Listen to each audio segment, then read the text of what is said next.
If you're getting an export error in CapCut on your PC when you're trying to save the video to your computer, then here are two simple fixes for this issue.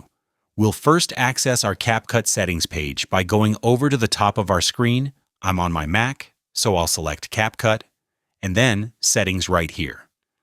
If you're a Windows user, then go over to the top left corner and click on Menu, and then open the settings from there. The next step is to go over to our Performance section at the right, and you want to unselect or uncheck this Speed Up Hardware Encoding, which is the first option. After this, tap on Save and then try and export your video. Another step that you can do after you uncheck the hardware encoding option is to save the changes. Then exit CapCut completely and then reboot your computer or your laptop.